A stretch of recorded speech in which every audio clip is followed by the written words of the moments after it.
Parfois, rester chez soi n'est pas une option confortable, mais une déclaration de principe. La plupart des gens craignent le poids de leurs propres pensées et préfèrent se perdre dans la distraction continue du monde extérieur, plutôt que de faire face à la dureté de leur voix intérieure.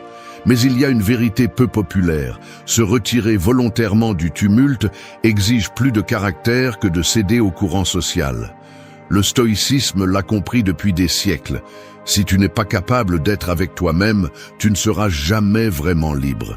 Dans une société qui récompense l'hyperactivité, le plus grand acte de force est de dire non, de fermer la porte et de construire à l'intérieur une discipline que personne ne peut voir, mais qui se ressent dans chaque décision. La maison n'est pas une cage, c'est ton laboratoire d'entraînement mental. Chaque fois que tu choisis le silence plutôt que le bruit, tu gagnes du pouvoir sur toi-même.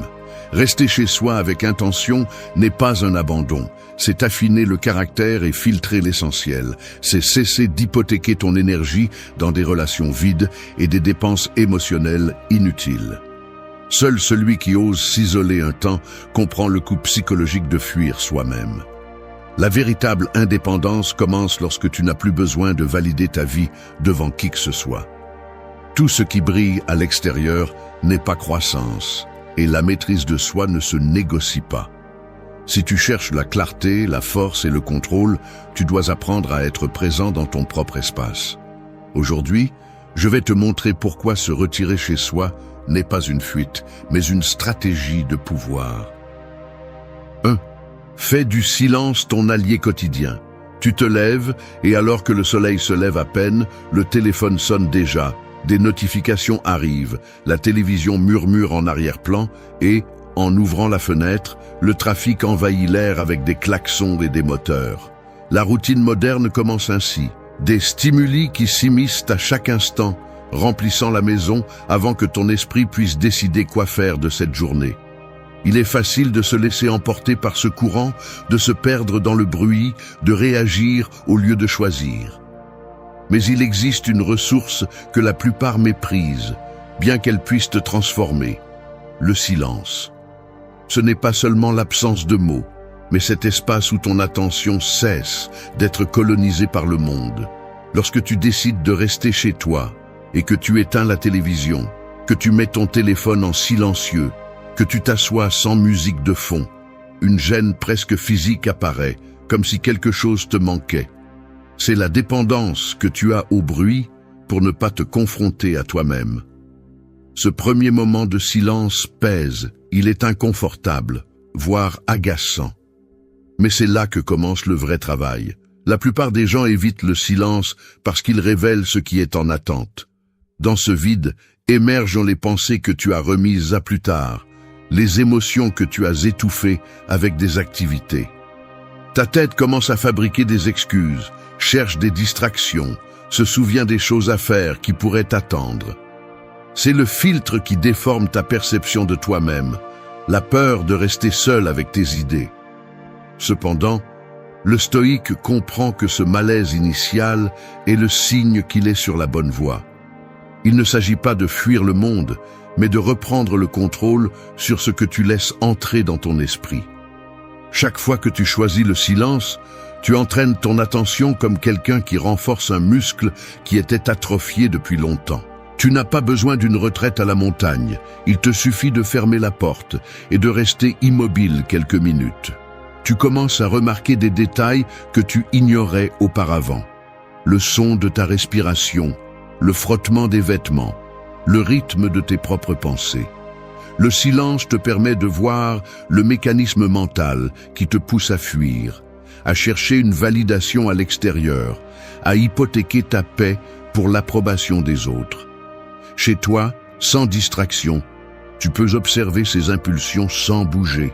Tu te rends compte de combien de décisions tu as prises juste pour combler le vide, de combien d'énergie tu perds à essayer de faire partie de conversations qui ne t'apportent rien. Le silence révèle la dette émotionnelle que tu traînes en ne t'écoutant pas. Reste là, supporte l'inconfort, car c'est le prix de la clarté. Ce n'est que lorsque le bruit se calme que tu commences à entendre ta propre voix, sans interférence, sans influences extérieures. Tu découvres des opinions qui ne sont pas les tiennes, des désirs hérités, des peurs qui ne t'appartiennent pas. Le silence devient le meilleur filtre, il sépare l'essentiel de l'accessoire. Fais du silence ton allié quotidien. Ce n'est pas un luxe, c'est une nécessité. Une journée vécue sans un moment de silence est une occasion manquée pour te comprendre. Lorsque tu entraînes cette habitude, tu construis de la discipline, car tu choisis délibérément ce qui entre dans ta vie. L'autodiscipline n'est pas seulement dire non à ce qui te fait du mal, mais aussi te permettre l'espace pour décider avec lucidité. Le silence te donne cette marge. Il te prépare à agir avec intention, non par réflexe. Accepter le silence est un acte de courage. La plupart fuient ce qu'ils découvrent à l'intérieur. Mais celui qui affronte cet espace et apprend à le soutenir gagne un avantage considérable sur les autres. La clarté est pouvoir. La présence s'entraîne dans le calme. Respire, reste, écoute. La véritable force se forge dans le calme que tu choisis. 2. Protège ton esprit des distractions inutiles. Je vais être honnête. Parfois, j'ai l'impression que mon esprit est comme une maison sans porte, trop exposée à tout ce qui se passe à l'extérieur. Peu importe combien d'intentions j'ai de garder le contrôle. Chaque fois que je laisse un canal ouvert, que ce soit un écran, une conversation superficielle, le bourdonnement des réseaux, quelque chose s'infiltre et s'installe là où je ne l'ai pas invité. Il y a des jours où je ne réalise même pas combien d'espace je cède à l'inutile, car le mécanisme est si automatique qu'il semble naturel. La réalité est que, même si j'aimerais penser que je suis maître de mon attention, la plupart du temps, je ne fais que réagir à ce que les autres décident de mettre devant moi. Et c'est le conflit, le confort de se laisser porter contre la tension de poser des limites. Je me suis rendu compte que protéger l'esprit n'est pas seulement une question de volonté, mais de vigilance constante. C'est inconfortable de l'admettre, mais une grande partie de ma fatigue mentale vient du fait que je n'ai pas été assez jaloux de ce que je permets d'entrer. Être honnête à ce sujet fait mal. La plupart de mes distractions ne sont pas des accidents, ce sont des concessions. Ce sont la petite trahison quotidienne à mes propres priorités. Le plus difficile dans la mise en place de limites aux distractions, c'est que beaucoup d'entre elles ne se présentent pas comme des menaces, mais comme des soulagements momentanés. C'est là que l'auto-tromperie opère avec le plus de force. Tu accueilles le divertissement, la conversation insignifiante, en pensant que tu as besoin de te reposer.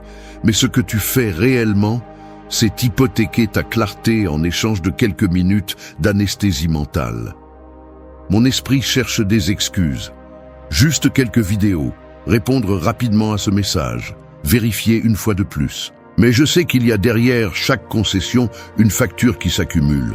Une dette d'attention qui se paie ensuite par la fatigue, l'anxiété et un sentiment de vide. Protéger l'esprit des distractions inutiles est un acte d'autodéfense, car chaque minute perdue dans la superficialité est un investissement perdu dans ce qui compte vraiment. Ressentir le poids de cette accumulation m'a obligé à remettre en question la valeur réelle de mon temps et le coût caché de chaque interruption. La difficulté réside dans le fait que le monde t'éduque à être disponible, à réagir, à ne rien manquer de vraiment important. Mais personne ne t'avertit que la saturation est l'ennemi de la profondeur. Si tu ne filtres pas avec rigueur, tout finit par se mélanger. Tes véritables intérêts se diluent dans l'avalanche de l'irrélevant. L'autodiscipline commence là, à ce point inconfortable où tu dois te dire non à toi-même et le maintenir. Je ne parle pas de contrôler chaque seconde, ni de vivre obsédé, mais de créer une zone protégée, un minimum vital où ton esprit ne soit pas assiégé. La maison peut et doit être ce refuge. Si tu ne prends pas soin de cet espace, tout le reste perd son sens. L'esprit est un territoire qui se défend chaque jour. J'ai constaté que plus je tolère le trivial, moins j'ai de tolérance pour l'effort réel. L'excès de stimuli abaisse le seuil de ce que je suis capable de supporter.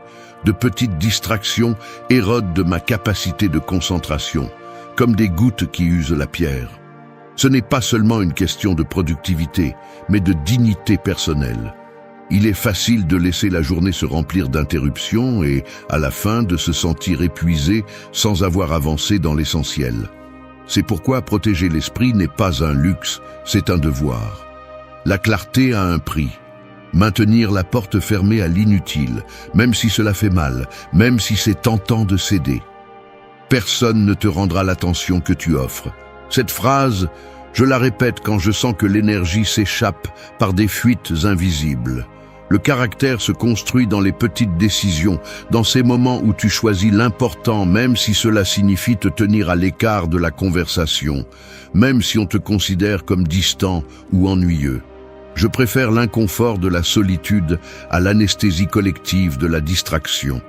Car c'est seulement dans cet espace protégé que je peux écouter ce dont j'ai vraiment besoin, reconnaître ce que je dois encore travailler, décider sans contamination. Discipliner l'esprit n'est pas facile, mais c'est le seul moyen de vivre à la hauteur de tes propres valeurs. La véritable liberté se conquiert lorsque tu décides quoi ignorer. 3. Choisis tes compagnies avec discernement. La réalité est que la plupart de tes problèmes ne viennent pas seulement de ce que tu penses, mais de qui tu laisses entrer dans ta vie. Choisir tes compagnies est une question de survie mentale, pas de courtoisie sociale. L'environnement dans lequel tu évolues détermine ton standard, tes habitudes et même la qualité de tes pensées. Il ne s'agit pas de juger les autres, mais de reconnaître l'impact réel qu'ils ont sur ton jugement, ton humeur et tes limites. Chaque interaction laisse un résidu, une idée qui n'était pas la tienne, une attente qui t'a été implantée, une insécurité que tu as absorbée sans t'en rendre compte. T'entourer de personnes peu disciplinées, avec des plaintes comme monnaie courante, avec des priorités vides, c'est accepter peu à peu cette médiocrité comme normalité. Le caractère se contamine par osmose. Si tu t'entoures de superficialité, tu deviens superficiel. Si tu t'entoures de ceux qui vivent en pilote automatique, tu finis par anesthésier ton propre jugement. La décision de rester chez soi n'est pas seulement un geste de soin personnel, c'est une déclaration stratégique. Je protège mon énergie, je filtre ce qui entre, je choisis consciemment qui je laisse influencer mon esprit. Quand tu sors dans le monde sans une sélection claire, tu t'exposes à des tensions inutiles, à des conversations qui ne t'apportent rien, à des dynamiques qui te tirent vers le bas. Beaucoup acceptent n'importe quelle compagnie par peur de l'inconfort d'être seul, mais cette peur est le premier symptôme de dépendance émotionnelle. Si tu as besoin d'être entouré pour te sentir valable, tu deviens vulnérable à toute influence. L'autosuffisance se construit dans la solitude, mais se teste dans la qualité de tes relations. Rester chez soi t'oblige à regarder de face ton besoin d'appartenance et à évaluer si ce besoin te coûte ta paix. Toutes les amitiés ne sont pas bénéfiques. Chaque invitation ne mérite pas une réponse affirmative. Dire non est une forme de respect de soi. La pression sociale exige que tu sois disponible, que tu dises oui par politesse, que tu maintiennes des liens même s'ils sont un fardeau. Mais ce prix se paie cher, des relations qui drainent ton attention, qui alimentent la plainte, qui renforcent tes pires habitudes. La compagnie que tu choisis est le cadre invisible dans lequel se forment tes décisions. Si ton cercle normalise l'excès, la plainte, la dispersion, tu finis par avaler cette norme, même si tu ne le veux pas. C'est pourquoi rester chez soi est, souvent, une correction nécessaire. Tu te donnes de l'espace pour réviser, pour filtrer, pour couper ce qui ne t'élève pas. Certains diront que tu t'isoles, que tu deviens froid, mais la réalité est que la solitude momentanée est le prix de la clarté. Mieux vaut être seul que entouré de ce qui te fragilise. La compagnie est un investissement ou une dette. Apprendre à discerner qui tu laisses entrer est un acte de maturité. Il ne s'agit pas de chercher la perfection chez les autres, mais d'exiger de la cohérence avec tes propres valeurs. Celui qui se discipline dans la solitude développe un radar plus fin pour détecter ce qui lui nuit. Quand tu réduis le contact avec l'inutile, tu commences à remarquer quel est le coût émotionnel de tolérer ce qui ne te correspond pas. Tu n'as pas à justifier ton retrait, ni à expliquer ton silence. Le droit de protéger ton espace mental est au-dessus de toute attente extérieure. Tout le monde ne mérite pas d'accéder à ton temps ni à tes pensées. Sélectionne sans culpabilité. La vie est trop courte pour hypothéquer ta santé mentale dans des relations qui ne font que prendre de la place. La qualité de tes compagnies définit le plafond de ta croissance. Si tu aspires à la clarté, à la discipline et à un but, tu ne peux pas t'entourer de ceux qui vivent sans direction. Si tu veux la paix, éloigne-toi des agendas chaotiques. Si tu cherches la profondeur, fuis la superficialité. Choisis avec rigueur, même si cela fait mal. La force commence par savoir dire non. Personne ne prend soin de ton esprit à ta place. Le filtre, c'est toi. Seul celui qui protège son cercle protège son caractère. Ne sacrifie pas ta paix pour le confort de t'intégrer. Décide qui ajoute, qui enlève et agis en conséquence. Choisis avec fermeté, même si cela signifie rester seul pendant un temps. La solitude sélective est le terrain où croît la véritable liberté. 4. Priorise ton énergie sur l'essentiel. La journée est comme une batterie qui commence pleine et sans t'en rendre compte, tu la décharges par des fuites invisibles. Des messages qui ne te mènent nulle part, des tâches que tu acceptes juste pour faire plaisir, des promesses que tu fais au détriment de ton énergie et de ton attention. À la fin, tu te demandes pourquoi tu arrives épuisé le soir, sans force pour ce qui compte vraiment. Ce n'est pas un hasard. La plupart des gens gaspillent leur meilleure énergie sur des choses sans importance et se plaignent ensuite de ne pas avoir de temps ni de clarté pour l'essentiel. Ici, il n'y a pas de place pour l'autocompassion. Si tu continues à offrir ta force vitale à tout ce qui ne compte pas, tu te condamnes à une vie médiocre. C'est aussi simple que ça. Le stoïque ne négocie pas son énergie, il l'investit. Il ne se laisse pas voler par les voleurs d'attention, ni par ses propres excuses déguisées en engagement ou en gentillesse. Être sélectif avec ce que tu fais, avec qui tu parles et où tu mets le focus n'est pas de l'égoïsme, c'est une question de survie mentale. Personne ne va te demander la permission d'envahir ton temps, c'est à toi d'apprendre à le protéger.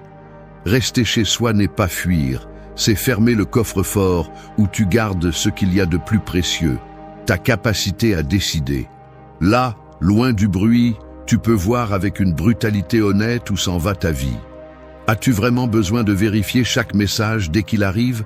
Vas-tu continuer à accepter des réunions, des invitations ou des responsabilités juste parce que tu ne sais pas dire non? Chaque décision médiocre est un trou par lequel s'échappe ton énergie.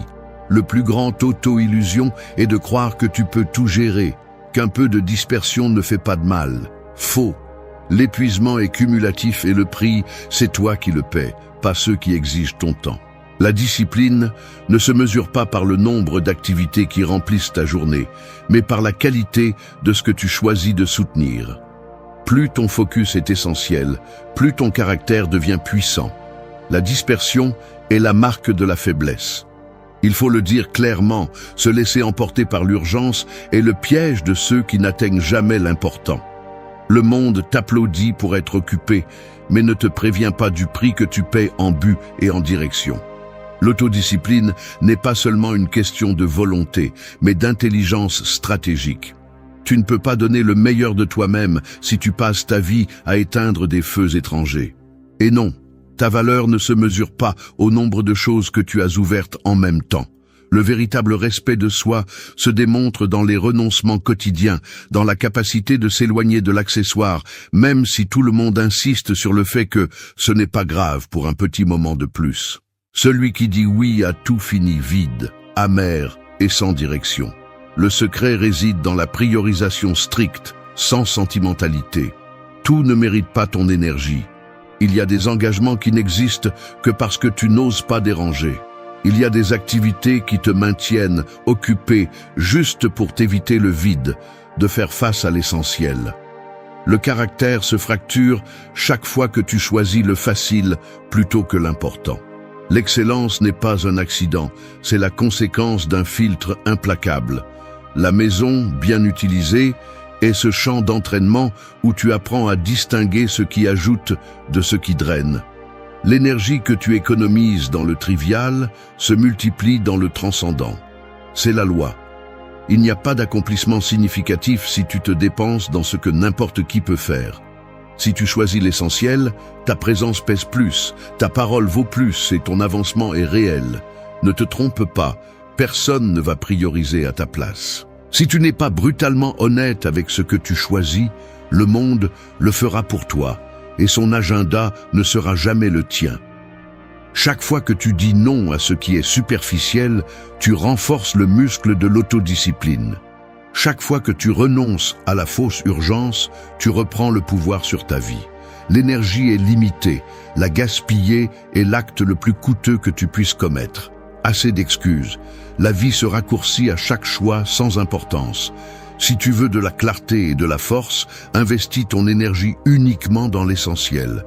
Ce que tu laisses de côté définit ce que tu peux accomplir. Décide aujourd'hui, soit tu te disperses, soit tu grandis. Il n'y a pas de milieu. 5. Renforce ton indépendance émotionnelle sans excuse.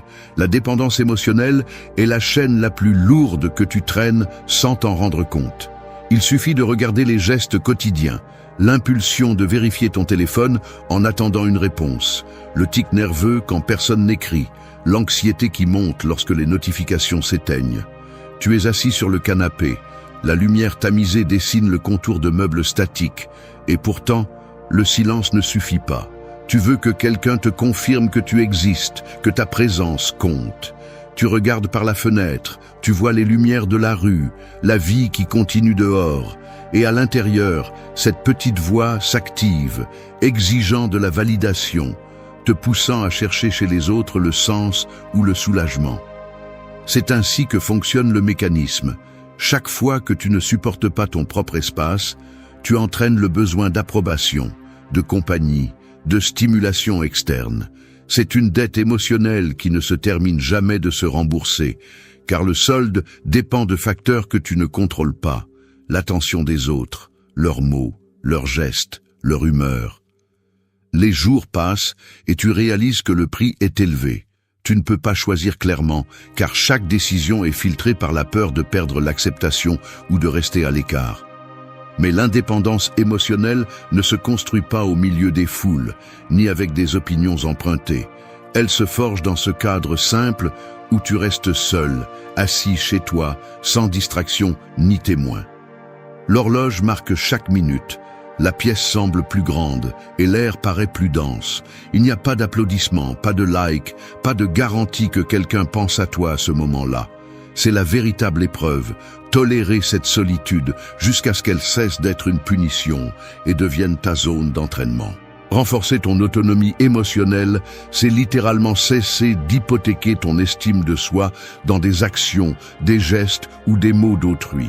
Tu te regardes dans le reflet de l'écran éteint, tu remarques tes mains agitées, ton corps cherchant des prétextes pour se lever, l'impulsion de faire quoi que ce soit pour ne pas ressentir le vide. Le défi est de rester, ne pas fuir, supporter le poids de ta propre compagnie jusqu'à ce que cela cesse de faire mal. Il n'y a pas d'autocompassion ici. Rester chez soi, seul, est l'espace où tu t'enseignes que tu peux vivre sans la dose quotidienne d'approbation, sans l'alimentation toxique de la comparaison. C'est la salle de sport où tu entraînes le muscle psychologique le plus sous-estimé, celui de te supporter et de te respecter sans fioriture ni masque. Tu regardes le téléphone, tu le laisses face cachée. Tu vois ton reflet dans l'écran noir et tu ne bouges pas. Tu ne cherches pas de distraction, tu n'inventes pas d'urgence. Tu ressens l'inconfort physique de l'esprit qui veut fuir, la tension dans la mâchoire, les épaules rigides. Tu le tolères. Parce que tu sais qu'à chaque minute où tu supportes cet inconfort, tu défais un vieux nœud, la dépendance des autres pour te sentir valable. Personne ne peut te donner ce crédit, seul toi peux te l'enlever. L'indépendance émotionnelle se remarque dans des détails minimes, la paix de ne pas répondre immédiatement, la tranquillité d'annuler une sortie sans culpabilité, la fermeté de décider ton plan même si personne ne le valide. Ce sont de petites victoires quotidiennes, presque invisibles, mais chacune compte. Le silence de ta maison devient un soutien, non une punition. Tu commences à détecter les pièges internes, cette impulsion de te justifier, de demander pardon pour t'avoir choisi. Tu t'entraînes à dire non sans remords, à maintenir tes décisions même si elles déplaisent.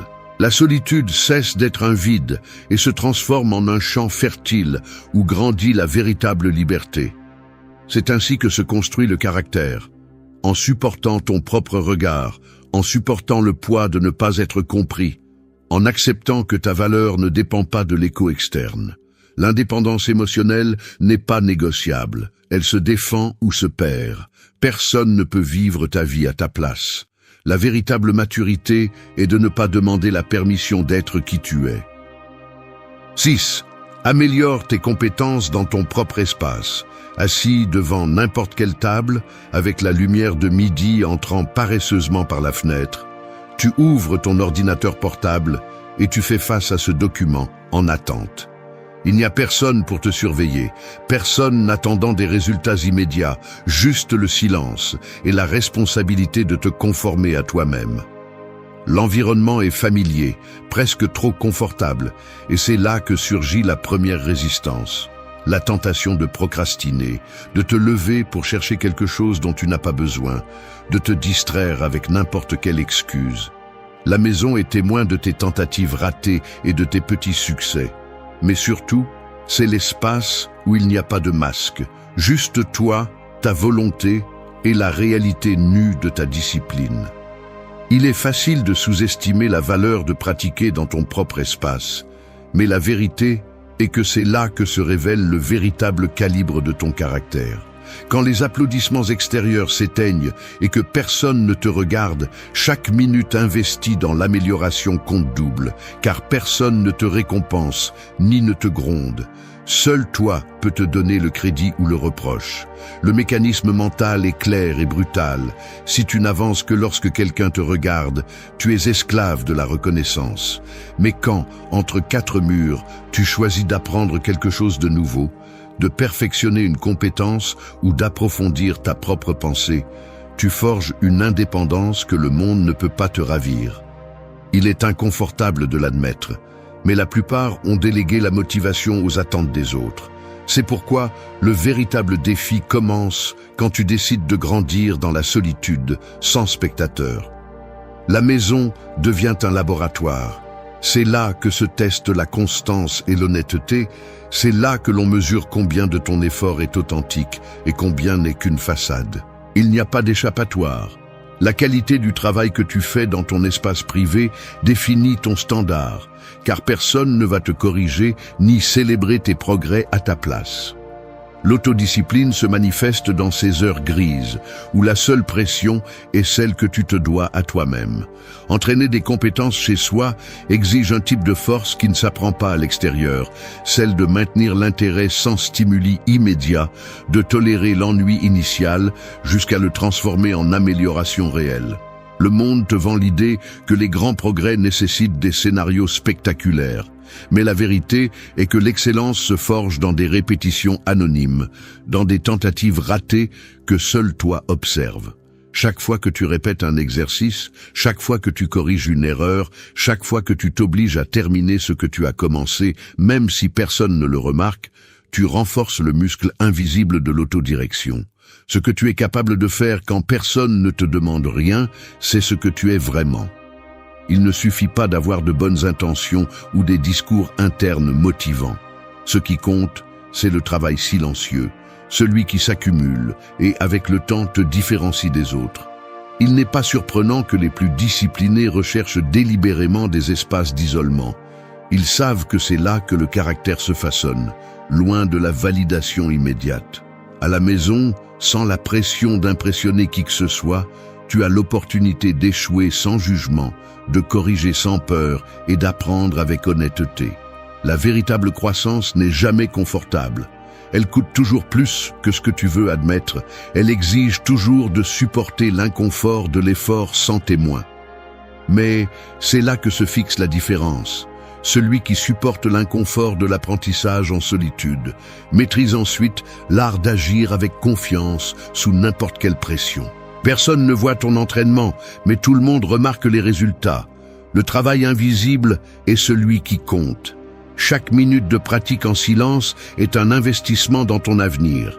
La constance privée est la racine de l'excellence publique.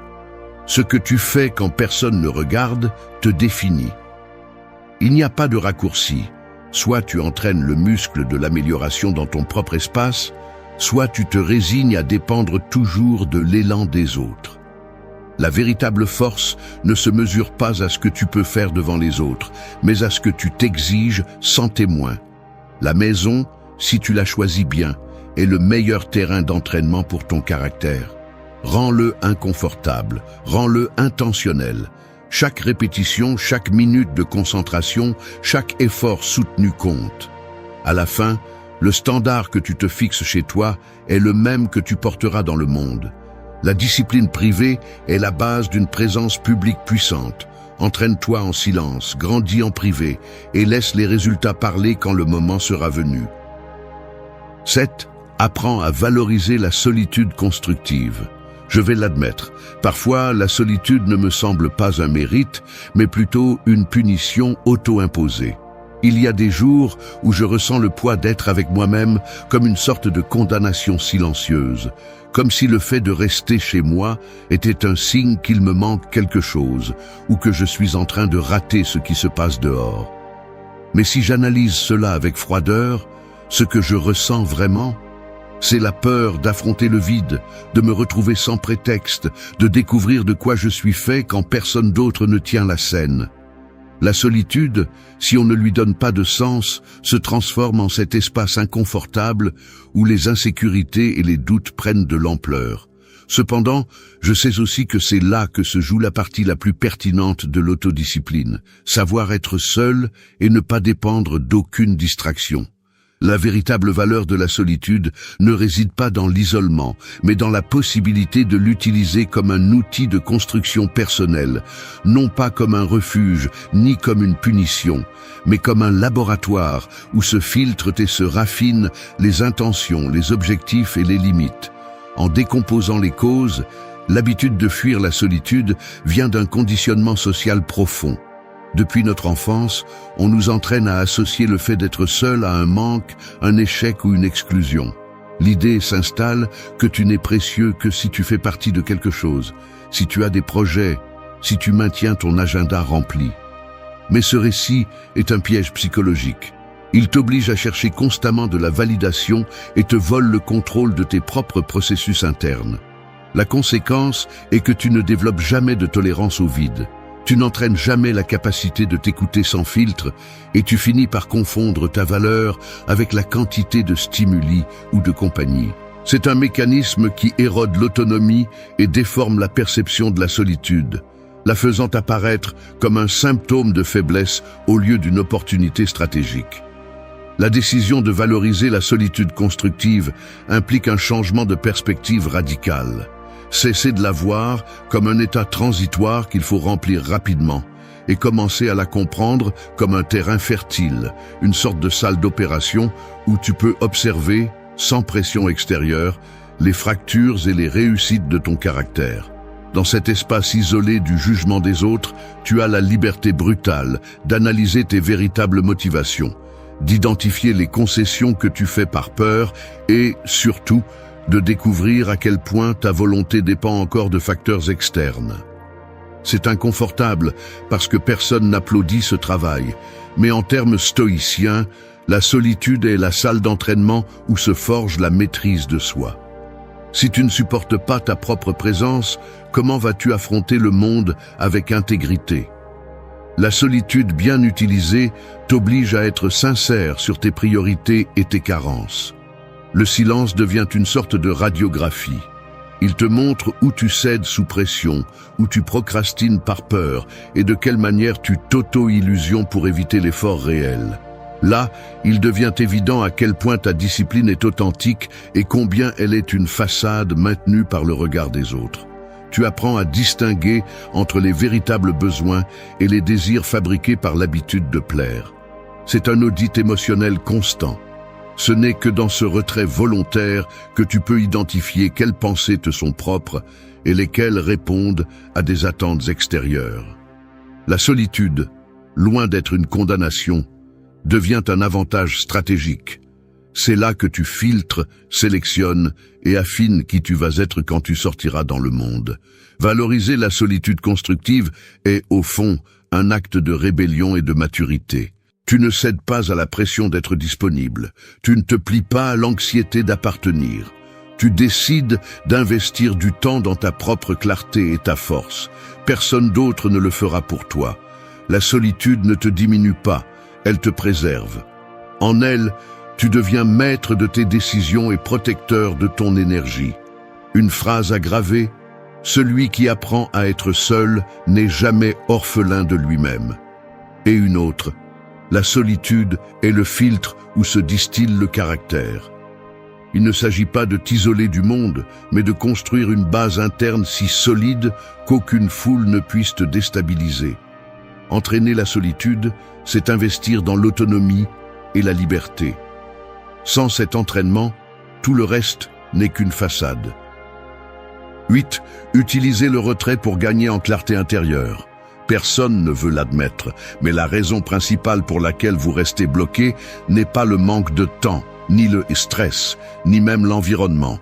C'est que vous avez peur de rester seul avec vous-même, sans distraction possible. Le retrait volontaire, l'acte de s'éloigner et de rester chez soi pour regarder à l'intérieur, est l'outil le plus brutal et le moins utilisé pour gagner une véritable clarté. La plupart préfèrent se perdre dans des occupations inutiles plutôt que d'affronter le travail inconfortable de se voir sans filtre. Avez-vous vraiment besoin de plus de preuves? Regardez-vous. Chaque fois que vous avez un moment libre, vous courez pour remplir le vide avec du divertissement, des conversations forcées ou des tâches qui ne changent rien dans votre vie. Cette compulsion à vous éviter est le plus grand obstacle que vous avez pour comprendre ce que vous voulez, où vous allez et où vous échouez. La clarté n'arrive pas par accident ni par une inspiration soudaine. Elle se tire de force et seuls ceux qui osent se retirer du bruit sont capables de l'obtenir. Rester chez soi avec l'intention de se retirer n'est pas une fuite ni un luxe pour quelques privilégiés. C'est un mécanisme d'hygiène mentale. Si vous attendez que le monde se calme pour penser clairement, vous passerez votre vie entière en pilote automatique, répétant des erreurs et excusant la médiocrité. Le retrait n'est pas confortable, car il expose toutes les failles que vous avez reportées à corriger. Il vous oblige à regarder de front le désordre intérieur, les priorités distordues et les promesses brisées que vous avez accumulées année après année. Personne ne veut ce miroir, car il révèle ce qui dérange, le manque de décision, la tendance à plaire, la peur de renoncer à ce qui ne sert plus. Mais c'est le seul point de départ honnête. Si vous êtes toujours occupé, vous n'avez jamais à rendre des comptes. Si vous ne vous donnez pas cet espace, vous vous condamnez à vivre avec le brouillard mental comme norme. Le retrait exige une rudesse que la plupart ne supportent pas, s'asseoir sans chercher d'excuses, sans négocier avec soi-même, laissant l'inconfort initial faire son travail. Car ce n'est que lorsque vous cessez de vous anesthésier avec l'extérieur que vous pouvez commencer à séparer l'urgent de l'important, ce qui est un désir réel de ce qui n'est qu'une pression sociale. La clarté intérieure n'apparaît pas tant que vous êtes entouré de stimuli et de validation bon marché. Elle a besoin d'air, elle a besoin de distance, elle a besoin que vous ayez le courage de freiner votre propre faiblesse. Il ne suffit pas de rester chez soi par inertie, il faut se retirer avec une intention claire, analyser vos schémas, identifier à quoi vous avez dit oui par peur et surtout décider à quoi vous allez dire non même si cela fait mal. Le retrait n'est pas facile, mais c'est justement dans cet inconfort que commence le processus de purification. Ligne emblématique, celui qui ne se retire pas se trahit. Ne vous laissez pas tromper en attendant un moment parfait, ni la motivation magique pour commencer. La clarté se construit dans l'inconfort d'être avec soi-même, sans témoin ni prétexte. Le véritable retrait est celui qui coupe à la racine le besoin d'approbation et vous oblige à vous répondre avec une brutalité honnête. Vous n'avez pas besoin d'une cabane dans les bois, ni d'une retraite spirituelle à la mode. Il suffit de fermer la porte, d'éteindre les stimuli et de faire face à la réalité inconfortable de vos propres contradictions. C'est là, sur ce terrain austère, que commencent les réponses que le bruit couvre toujours. Le retrait n'est pas une récompense, c'est une obligation pour quiconque aspire à ne plus être une marionnette de ses impulsions. Et oui, au début, c'est lourd, mais chaque minute d'inconfort est un investissement direct dans votre lucidité. Deuxième ligne emblématique. Le retrait est la chirurgie qui sépare l'authentique de l'imposé. Le monde va toujours vous tenter avec de nouvelles distractions, des excuses fraîches et des promesses vides que vous aurez le temps. Ne tombez pas dans le piège. Attendre que la clarté apparaisse au milieu du désordre est le mensonge le plus coûteux que vous puissiez vous permettre. Le retrait, aussi inconfortable soit-il, est le filtre dont vous avez besoin pour cesser de vivre dans la confusion, pour purifier vos intentions et pour concevoir une direction qui ne dépende pas de l'approbation des autres. Seul celui qui ose se retirer vraiment gagne la lucidité nécessaire pour agir avec fermeté. Ne cherchez pas le soulagement facile. Cherchez ce qui vous dérange et restez-y. La clarté est un privilège réservé à ceux qui supportent le poids du retrait. On dit que la pauvreté ressemble à une pièce sombre, non pas parce qu'il n'y a pas de sortie, mais parce que pendant trop longtemps tu t'es habitué à marcher sans chercher la porte. Tu t'es adapté à trébucher, à heurter les mêmes meubles, à vivre avec l'idée que c'est la vie. Mais la vérité est autre. Cette obscurité n'est pas un destin, c'est une habitude. Et la porte a toujours été là, elle exige simplement un prix, renoncer à ce qui te rend aveugle. Cette vidéo ne vient pas adoucir la réalité ni peindre la pauvreté comme une simple série de malchance. Non. Sortir de la pauvreté est un acte brutal d'honnêteté, de discipline et de sacrifice. C'est un processus inconfortable, rugueux et profondément personnel. Cela implique de lâcher les plaisirs qui te stagnent, de rompre les routines qui te consument, de laisser de côté les excuses qui t'anesthésient et de te confronter au miroir sans mensonge. C'est pourquoi ce chemin est basé sur des sacrifices. 40 sacrifices qui coupent, qui pèsent, qui transforment. 40 décisions qui te forcent à arrêter d'être la personne qui recule toujours pour devenir quelqu'un qui avance, même quand ça fait mal. Les stoïciens l'ont compris il y a des siècles. Celui qui conquiert son esprit, conquiert son destin. Et tu es sur le point de le faire. Reste jusqu'à la fin. Non pas parce que cette vidéo est confortable, mais parce qu'elle te montrera ce que beaucoup préfèrent ignorer. Que la pauvreté se brise de l'intérieur, que la discipline est plus forte que la chance et que ta vie peut changer, mais seulement si tu changes d'abord. Ici commence la porte. C'est à toi de décider si tu l'ouvres. 1. Lâche ce qui ne te pousse pas. On dit que vivre avec des habitudes qui ne te poussent pas, c'est comme porter un sac à dos plein de pierres que tu as toi-même placées. Ce ne sont pas des pierres imposées par la vie ou par la malchance. Ce sont des décisions que tu as choisies sans t'en rendre compte. Chaque pierre est un comportement qui n'ajoute rien, une routine qui te freine, une pensée qui te stagne. Et le plus dur à accepter, c'est que la plupart des gens apprennent à vivre avec ce poids comme s'il faisait naturellement partie du corps, alors qu'en réalité, c'est la raison pour laquelle ils n'avancent pas. Sortir de la pauvreté commence par quelque chose que beaucoup sous-estiment. Apprendre à lâcher prise. Lâcher les routines qui ne te permettent pas de grandir, lâcher les relations qui te drainent, lâcher les habitudes qui t'anesthésient, lâcher les mentalités qui te sabotent. Cela semble simple, mais c'est le sacrifice le plus difficile, car il exige une honnêteté brutale envers toi-même. Il faut que tu regardes ce que tu fais chaque jour et que tu admettes qu'une partie de ta vie n'est pas construite pour avancer, mais pour te maintenir immobile. Et si tu veux vraiment prospérer, tu dois arrêter de justifier ce qui te fait reculer. Une personne qui veut sortir de la pauvreté ne peut pas porter de fardeaux émotionnels, mentaux ou comportementaux.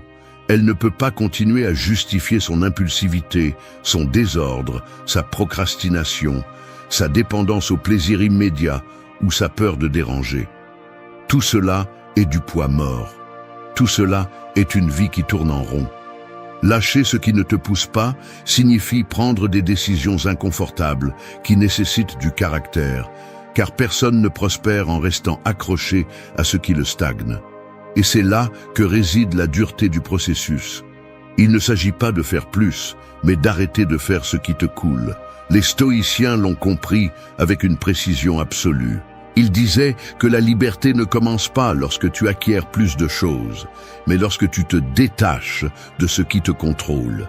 Et si tu observes ta vie avec honnêteté, tu remarqueras que souvent, ce qui te contrôle n'est pas quelque chose qui te manque, mais quelque chose que tu continues à permettre. Une distraction quotidienne qui te vole des heures, une relation qui te draine de l'énergie, une habitude nocturne qui sabote tes matins, une attitude de victime qui te maintient dans une position de demande, pas de construction. Lâcher prise est difficile, car cela implique de renoncer au faux réconfort de la commodité, mais c'est là que commence le véritable progrès. Quand tu lâches ce qui ne te pousse pas, tu commences à récupérer de l'énergie mentale, de la clarté et du temps. Et ces trois choses ensemble sont la base de tout progrès. L'énergie que tu ne dépenses pas en choses inutiles se transforme en force pour les choses importantes.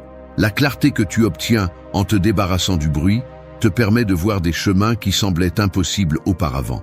Le temps que tu récupères cesse d'être un luxe et devient l'outil le plus puissant pour reconstruire ta vie. Mais rien de tout cela ne se produit si tu continues à t'accrocher à l'ancien, à l'aisé, au confortable, au connu.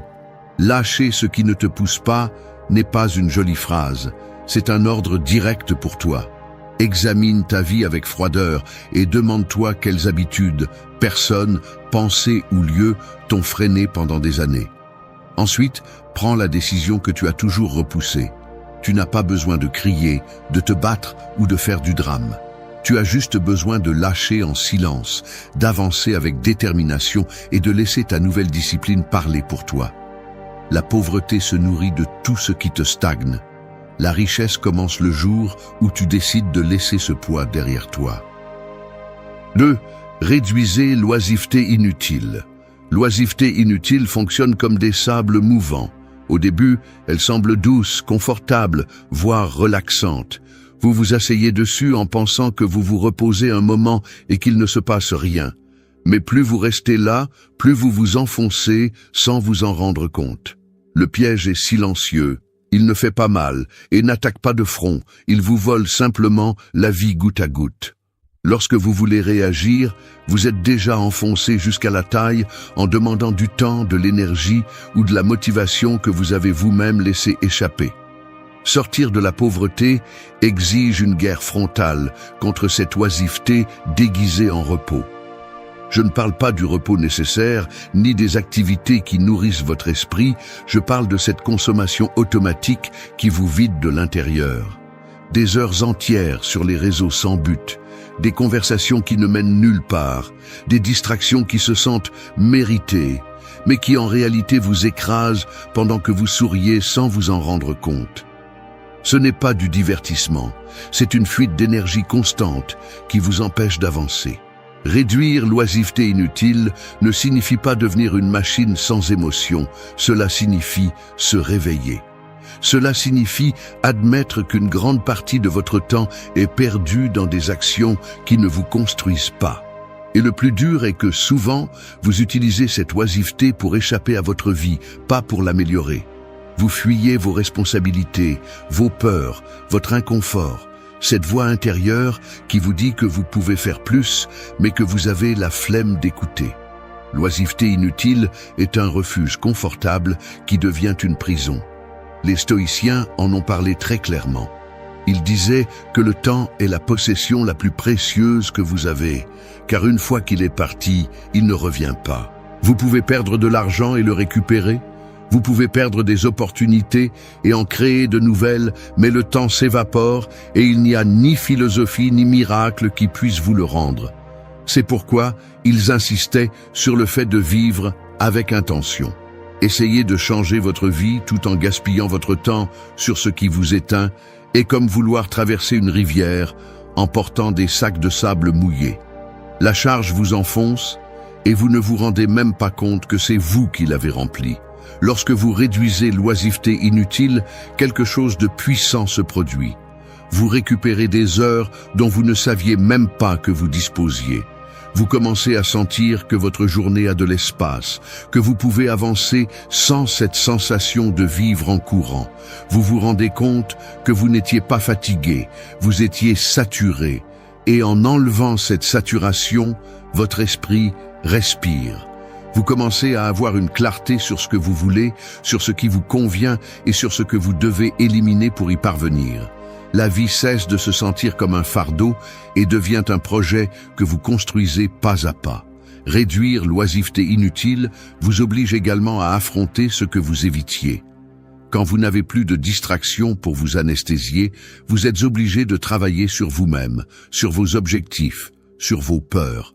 Et même si cela est inconfortable au début, c'est précisément cet inconfort qui vous fait grandir.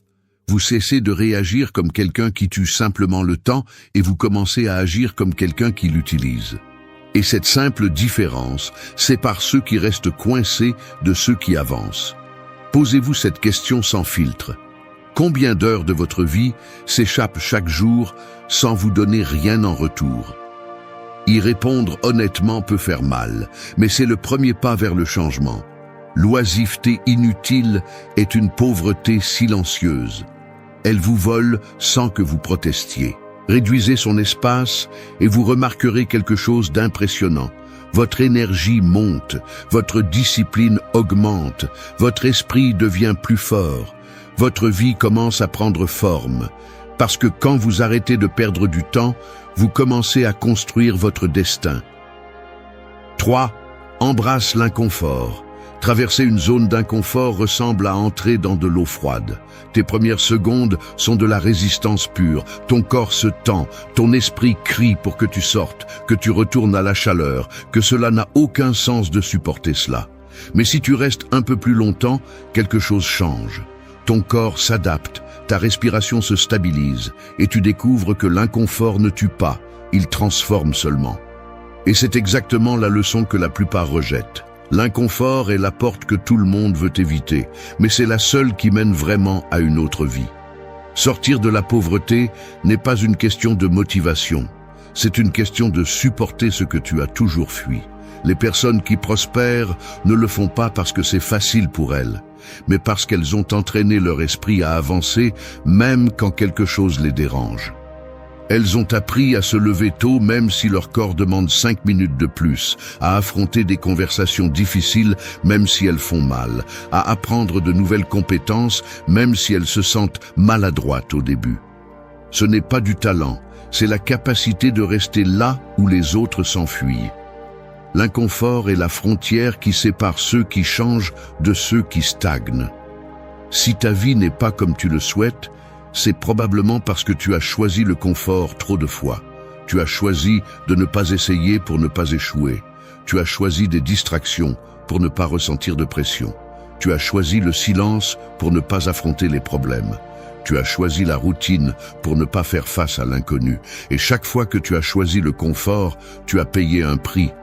Peut-être ne l'as-tu pas vu sur le moment, mais ton potentiel est resté piégé derrière chaque décision facile. Les stoïciens parlèrent de l'importance de forger le caractère. Ils disaient que l'excellence se forme comme le fer, exposé au feu, au coup et au froid. Le confort, en revanche, est l'ennemi silencieux de la croissance. Quand tout est doux, ton esprit s'adoucit. Quand tout est facile, ta discipline s'oxyde. Quand tout est assuré, ton esprit s'endort.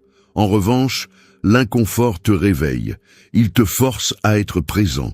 Il te rend conscient de tes faiblesses. Il te pousse à dépasser des limites que tu n'aurais jamais touchées volontairement. Accepter l'inconfort ne signifie pas chercher une souffrance inutile. Cela signifie arrêter de fuir ce qui te renforce. Cela signifie décider de grandir même quand cela semble lourd. Cela signifie te plonger dans des situations qui exigent plus de toi. Par exemple, apprendre à économiser quand ton esprit te demande de dépenser pour te sentir soulagé. Changer ton alimentation quand la restauration rapide t'offre un plaisir immédiat. Étudier après le travail quand ton corps supplie pour du repos. éviter les amitiés qui te tirent vers le bas, même si la solitude te fait peur.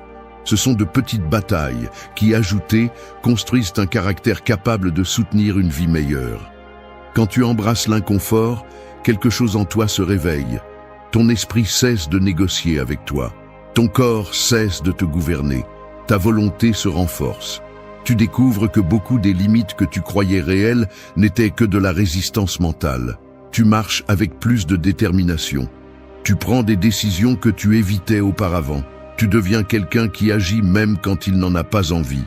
Et à ce moment-là, le changement le plus puissant se produit.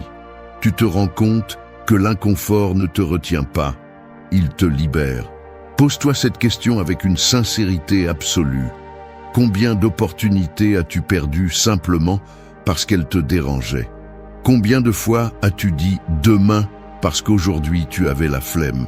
Combien de fois as-tu choisi la facilité en sachant qu'elle ne te mènerait nulle part? Répondre à cela fait mal, mais cela ouvre aussi la porte pour le corriger. L'inconfort est le pont vers ta version la plus forte. 4. Prends la responsabilité totale. Assumer la responsabilité totale ressemble à prendre le volant d'une voiture qui avançait seule depuis des années.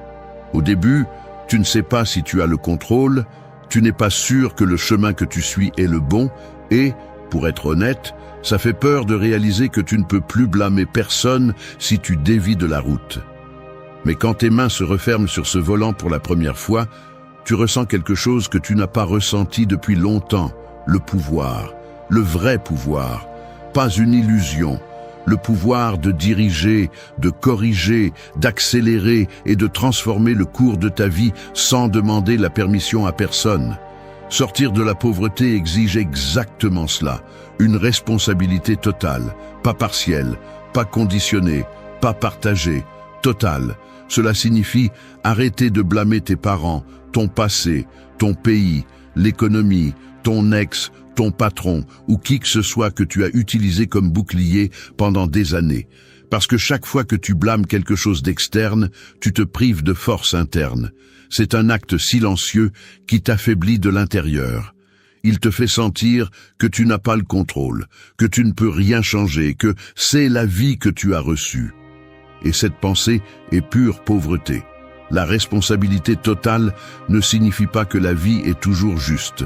Cela signifie que tu décides de ce que tu fais avec ce qui t'arrive.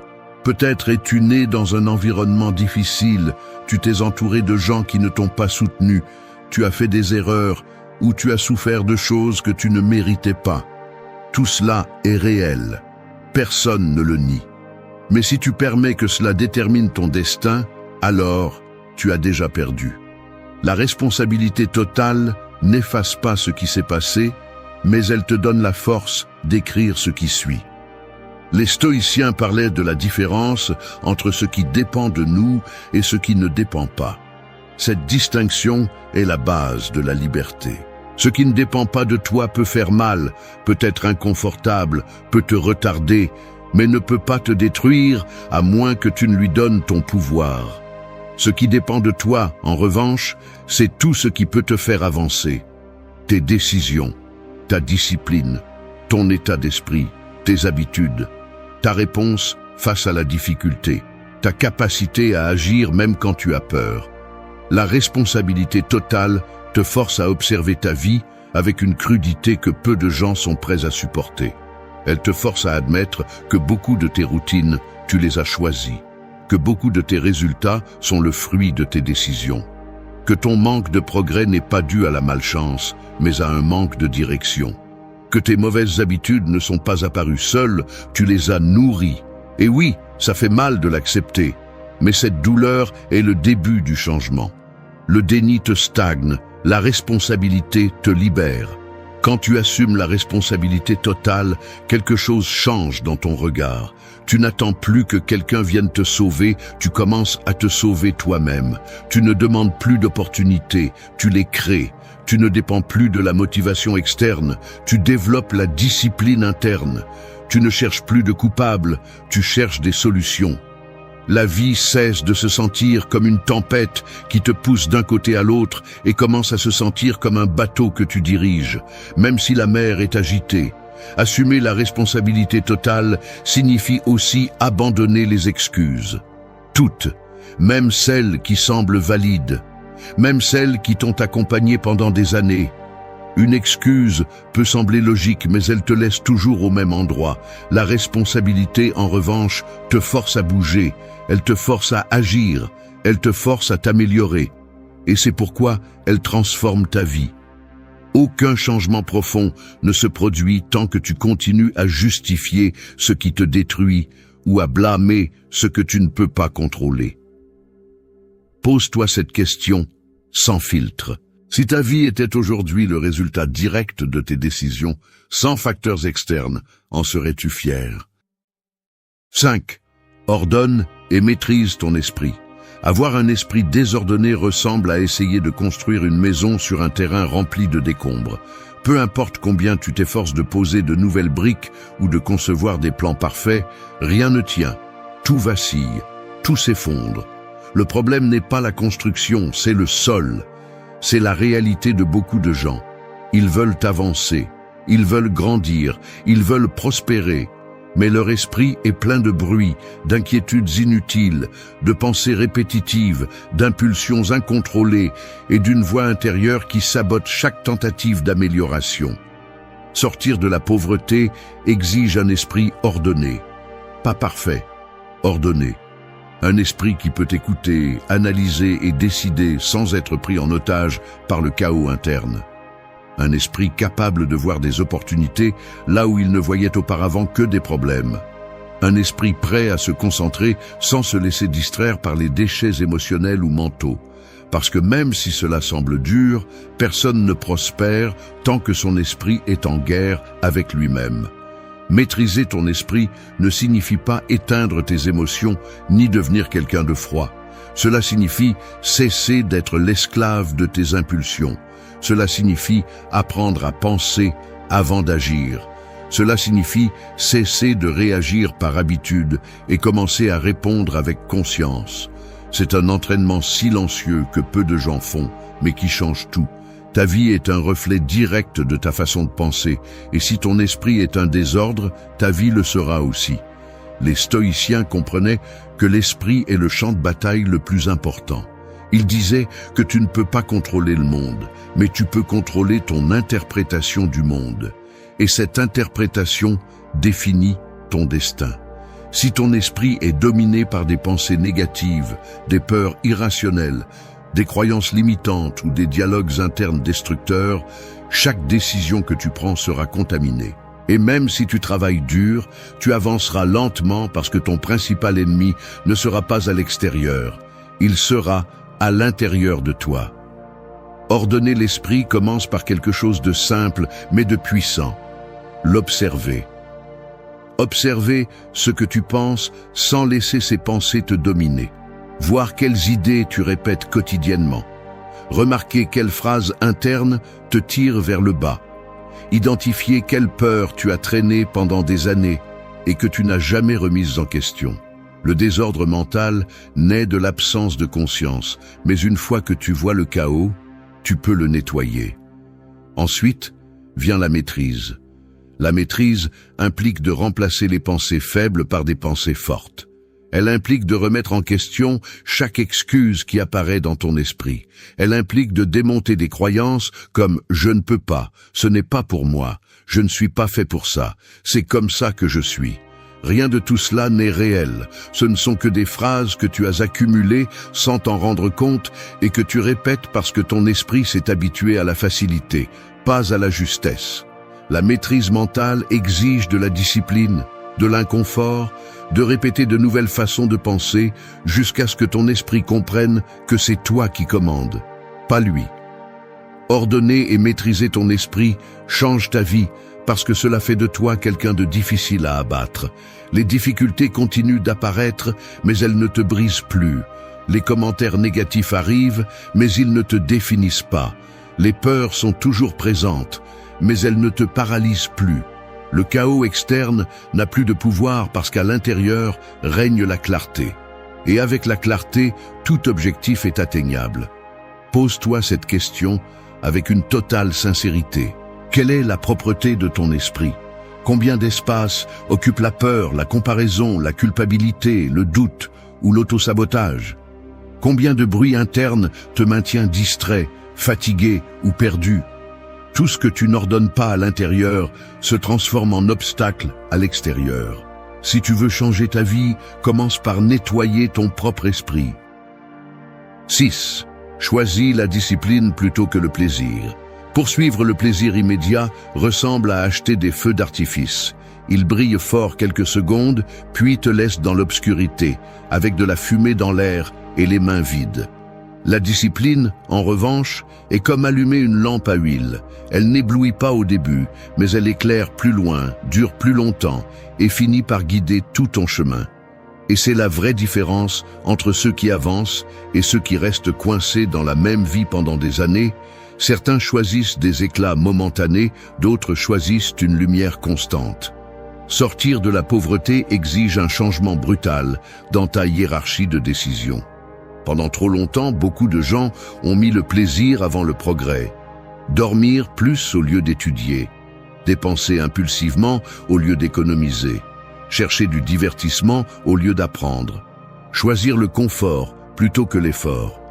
Chacun de ces choix semble petit, mais ensemble, ils construisent une vie stagnante. La pauvreté ne se soutient pas seulement par un manque d'opportunités, mais aussi par un excès de plaisirs inutiles. La discipline n'est pas une punition, c'est une direction. C'est te rappeler que chaque décision que tu prends est un vote pour l'avenir que tu veux ou pour l'avenir que tu crains. C'est la voie qui te pousse à te lever, même quand tu es fatigué. C'est la force qui t'oblige à faire ce qui est important avant ce qui est facile. C'est la capacité de renoncer à ce qui te divertit pour construire ce qui te transforme. Et oui, ça fait mal, mais ça libère aussi. Les stoïciens l'ont mieux compris que quiconque. Ils disaient que le plus grand ennemi de l'être humain est son inclination naturelle vers le plaisir. Parce que le plaisir exige rarement un effort, il génère rarement une croissance et il construit rarement quelque chose de durable. Ils enseignaient que la maîtrise de soi commence lorsque tu décides de faire ce qui est juste, même lorsque tu n'en as pas envie. C'est la racine de la force. Agir par conviction, non par impulsion. La discipline est aussi une déclaration de force intérieure. C'est dire au monde et à toi-même que tes émotions ne commandent pas, que tes habitudes ne te gouvernent pas, que tes impulsions ne te contrôlent pas. Lorsque tu choisis la discipline plutôt que le plaisir, tu démontres que ta vie ne sera pas dirigée par des envies passagères, mais par un but plus grand. Tu cesses de réagir comme quelqu'un qui se laisse emporter par ce qu'il ressent, et tu commences à agir comme quelqu'un qui sait ce qu'il veut. Choisir la discipline ne signifie pas éliminer tout plaisir. Cela signifie mettre chaque plaisir à sa place. Profiter après avoir accompli. Se reposer après avoir avancé. Célébrer après avoir construit. Tout à son moment. Le problème est lorsque le plaisir occupe la première place et déplace tout ce qui pourrait te donner une vie meilleure. La discipline ne te demande pas de sacrifier ton bonheur, elle te demande de sacrifier ta faiblesse. Lorsque tu choisis la discipline, ton identité change. Tu te vois différemment. Tu te traites différemment. Tu te respectes différemment. Tu commences à avoir confiance en toi parce que tu sais que tu accompliras ce que tu te proposes. Cette confiance est la base de tout progrès réel. Personne ne grandit sans discipline, personne ne se dépasse sans sacrifice et personne n'échappe à la pauvreté mentale ou financière tant qu'il continue à poursuivre des plaisirs qui le vident de l'intérieur. Fais-toi cette réflexion avec maturité. Combien de fois as-tu choisi ce qui te faisait te sentir bien sur le moment au détriment de ce qui te rendrait fier plus tard? Combien d'opportunités as-tu perdues en cherchant le confort plutôt que la constance? Combien de buts as-tu laissé mourir parce qu'un petit plaisir t'a dévié du chemin? C'est le prix de l'impulsion. C'est le coût invisible du manque de discipline. 7. Éloigne-toi des mauvaises influences. Avoir de mauvaises influences à proximité ressemble à marcher avec des chaussures pleines de boue. Tu peux essayer d'avancer, tu peux faire plus d'efforts que tout le monde, tu peux avoir les meilleures intentions, mais chaque pas pèse le double. Peu importe combien tu veux changer, si les gens qui t'entourent te tirent en arrière, tu finiras au même point. Et le plus dangereux, c'est que parfois, tu ne remarques même pas la boue. Tu t'es habitué au poids, tu t'es habitué à la saleté, tu t'es habitué au recul silencieux que certaines personnes provoquent. Sortir de la pauvreté exige un changement radical dans ton environnement. Je ne parle pas de changer de quartier ou de pays, je parle de changer de compagnie mentale, émotionnelle et spirituelle. Les mauvaises influences ne sont pas seulement des personnes qui te traitent mal, elles peuvent aussi être des personnes confortables, des personnes sans ambition, des personnes qui se plaignent de tout, des personnes qui justifient leur manque de discipline, des personnes qui vivent dans la plainte et qui veulent que tu vives là avec elles. Ce sont des compagnies qui ne te stimulent pas, ne te défient pas, ne te poussent pas. Elles t'endorment. Les stoïciens l'ont dit sans détour. L'âme est façonnée par la compagnie qu'elle garde. Si tu t'entoures de médiocrité, tu commences à penser comme un médiocre. Si tu t'entoures de conformistes, tu deviens conformiste. Si tu t'entoures de personnes qui blâment tout le monde, sauf elles-mêmes, tu apprends à faire de même. Et quand tu normalises cela, ta croissance meurt avant de commencer. Les gens qui sont proches de toi influencent ta discipline, tes décisions, tes objectifs et la façon dont tu gères tes défaites. Ton environnement te construit ou te détruit. T'éloigner des mauvaises influences n'est pas de l'arrogance, c'est de la survie. Parce que pendant que tu essayes d'avancer, ils essaient de rester les mêmes. Et quand une personne qui ne veut pas s'améliorer voit que tu t'améliores, elle commence à t'attaquer, à se moquer, à minimiser ce que tu fais ou à te dire que ça ne vaut pas la peine de faire tant d'efforts. Ils ne le font pas parce qu'ils ont raison. Ils le font parce que ton progrès leur rappelle leur stagnation. Tu changes et ils ont l'impression de reculer. C'est pourquoi ils deviennent une résistance. Éloigne-toi. Cela semble dur, mais c'est nécessaire. S'éloigner n'est pas haïr, ce n'est pas se battre, ce n'est pas leur souhaiter du mal. C'est simplement choisir ta paix au-dessus du bruit. C'est prioriser ta croissance au-dessus de leurs opinions. C'est décider que ta vie est plus importante que leur inconfort. Les mauvaises influences ne viennent pas toujours avec de mauvaises intentions, mais elles viennent avec de mauvaises conséquences. C'est la vérité que beaucoup ne veulent pas voir. Quand tu t'éloignes, quelque chose de puissant se produit. Ton esprit respire, ton énergie est libérée. Tes décisions deviennent plus claires. Tu découvres que beaucoup de tes insécurités ne venaient pas de toi, elles venaient de ceux qui t'entouraient. Tu te rends compte que l'énergie négative est contagieuse, mais la discipline l'est aussi.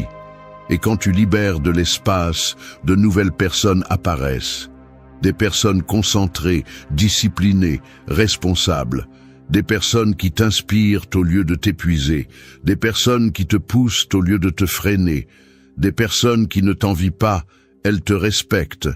Pose-toi ces questions en toute honnêteté. Qui te vide ? Qui te retarde? Qui te met des petites idées dans la tête? Qui se moque quand tu dis que tu veux t'améliorer? Qui te pousse à dépenser, à perdre du temps ou à prendre des décisions qui ne te bénéficient pas? Si une personne apparaît dans plus d'une de ces réponses, cette personne n'est pas seulement une mauvaise influence, c'est une encre qui te coule alors que tu essaies de flotter. 8. Utilise ton argent avec intention. Dépenser sans intention ressemble à remplir un seau avec des trous. Tu peux travailler 2 fois plus, t'efforcer 3 fois plus et transporter de l'eau encore et encore, mais elle finit toujours par s'échapper. Peu importe combien tu gagnes, si tu ne sais pas retenir, diriger et multiplier ce qui entre. L'argent ne part pas tout seul, il s'échappe par des décisions automatiques, par des impulsions qui semblent petites et par des habitudes qui passent inaperçues. Et si tu n'as pas le contrôle sur ces trous, tu ne verras jamais ton seau plein, peu importe combien tu essaies. Sortir de la pauvreté exige une relation mature avec l'argent. Une relation consciente, structurée et surtout intentionnelle. L'argent n'est ni bon ni mauvais, c'est un outil. Le problème est que beaucoup de personnes l'utilisent comme un analgésique émotionnel. Ils dépensent pour se sentir bien, pour se distraire, pour s'intégrer, pour soulager les tensions, pour échapper à leur réalité. Chaque achat impulsif est un pansement qui couvre un vide qui ne se résout pas ainsi. Et le pire, c'est que cette dynamique se normalise jusqu'à devenir une routine. Utiliser l'argent avec intention signifie que chaque pièce a un but. Cela signifie que tu décides où il va avant qu'il n'arrive. Cela signifie que tu n'achètes pas parce que tu peux, tu achètes parce que cela te convient. C'est la différence entre ceux qui construisent la stabilité et ceux qui passent leur vie à éteindre des incendies financiers. Il ne s'agit pas d'avoir plus, il s'agit d'utiliser mieux ce que tu as. Les stoïciens parlaient de la maîtrise de soi comme base de toute réalisation. Et bien qu'ils ne parlaient pas directement de finances modernes, leurs principes sont applicables. Ils disaient que l'extérieur ne doit pas te contrôler. L'argent est extérieur. Si tes émotions dictent comment tu l'utilises, alors tu n'es pas libre. Si tes impulsions te font dépenser, tu n'es pas maître de ta vie. Si tes envies valent plus que tes objectifs, alors tes objectifs ne sont pas réels. L'intention est le pont entre ce que tu désires et ce que tu accomplis. Utiliser l'argent avec intention signifie aussi savoir dire non. Non aux achats inutiles. Non aux invitations qui te laissent sans rien. Non aux dettes que tu ne peux pas soutenir. Non à faire semblant d'une vie que tu ne construis pas. Dire non est une discipline financière. Et c'est l'un des sacrifices les plus difficiles, car il implique de confronter ton ego, tes habitudes et tes émotions. Mais chaque fois que tu dis non, tu gagnes quelque chose de plus important qu'un objet, le contrôle. Lorsque tu utilises l'argent avec intention, le stress financier diminue. Tu ressens plus de clarté, tu commences à voir des modèles, tu remarques combien de fuites tu as normalisées, tu découvres que beaucoup de choses que tu croyais nécessaires ne t'ont jamais rien apporté. Tu commences à prioriser ce qui construit plutôt que ce qui distrait, et le changement n'arrive pas d'un coup, il arrive de manière cumulative. Une bonne décision aujourd'hui devient une stabilité demain. Une dépense évitée aujourd'hui devient une opportunité plus tard. L'argent obéit à celui qui pense à long terme. Pose-toi ces questions avec une sincérité absolue. Combien de fois as-tu dépensé pour ressentir un soulagement momentané? Combien de fois as-tu acheté quelque chose dont tu n'avais pas besoin simplement parce que tu étais triste, ennuyé ou anxieux? Combien de fois as-tu fini par regretter après? C'est le coup d'agir sans intention. Ce n'est pas la dépense, c'est ce qu'elle te vole, concentration, stabilité, futur. Utiliser l'argent avec intention ne signifie pas vivre avec la peur de dépenser. Cela signifie dépenser en sachant pourquoi, quand et pourquoi. Cela signifie que ton argent respecte tes objectifs, pas tes impulsions. Cela signifie que chaque décision financière est alignée avec la vie que tu veux construire, pas avec la vie que tu essaies de cacher. Danke, dass du bis zum Ende des Videos geblieben bist. Wenn du alles gesehen hast, kommentiere, ich bin stoisch, als unser geheimes Zeichen, um zu wissen, dass du ein wahrer Schüler des Stoizismus bist. Vergiss nicht, den Kanal zu abonnieren und das Video zu liken, wenn es dir gefallen hat. Wir sehen uns im nächsten Video und denke daran, kultiviere weiterhin deinen stoischen Geist.